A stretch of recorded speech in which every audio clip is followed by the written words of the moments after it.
আসসালামু আলাইকুম সম্মানিত দর্শক, আজকে যে ঘাসটি আপনাদেরকে দেখাচ্ছি এটি হলো সেই ডক্টর জহির স্যারের চীন থেকে আমদানিকৃত অর্থাৎ জারা ওয়ান হাইব্রিড ঘাস। দর্শক দেখেন, এই ঘাসগুলো মূলত গরু মহিষের জন্য বেশি উপযোগী। দেখেন, যেহেতু এখন শীতকাল তাও যথেষ্ট মোটা হয়েছে, আর আমরা এই ঘাসগুলো আমাদের এই জমিতে প্রথমবারের মতো রোপণ করেছি। দর্শক, শীতকালে অনেক ঘাসই কিন্তু কম হয়, তারপরেও কিন্তু এই জারা গাছটি যথেষ্ট পরিমাণে ফলন হয়। তবে দর্শক, ফলনটা কিন্তু আপনার পরিচর্যার উপর নির্ভর করে হবে। দর্শক, আপনি শুধু ঘাস লাগিয়ে ফেলে দিলেই কিন্তু হবে না। দেখেন আমাদের এই গাছগুলো আলহামদুলিল্লাহ কি পরিমাণ মোটা মোটা হয়ে উঠতেছে, আর একটি জার থেকে কি পরিমাণ ঘাসও হচ্ছে। তো দর্শক, এটি অবশ্যই বলছি আপনার পরিচর্যার উপর ডিপেন্ড করে এই ঘাসগুলো কিন্তু হয়ে থাকে। তো দর্শক, আমরা এই গাছগুলোতে দুবার সার দিয়েছি, আর একবার সার কিন্তু আমরা এই জমিতে দিব, অর্থাৎ মোট 3বার সার দিব। আমরা দুবারের ভিতরে একবার ইউরিয়া সার ব্যবহার করেছি, আর একবার আমরা ডিএপি সারটা ব্যবহার করেছি, আর আরেকবার আমরা দিব ইউরিয়া সার।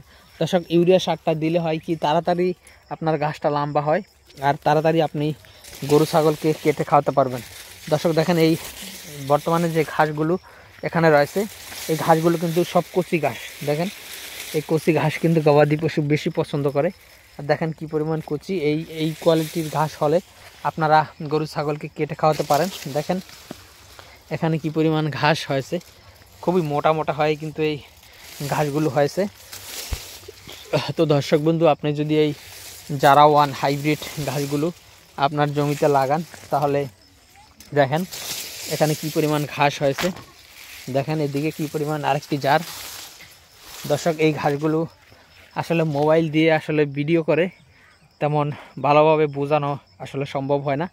দর্শক, এটি হলো মূলত ঘাসের উপর দিয়ে ড্রোন ক্যামেরা দিয়ে দেখাতে পারলে হলো সবচেয়ে বেশি ভালোভাবে দেখানো সম্ভব হয়।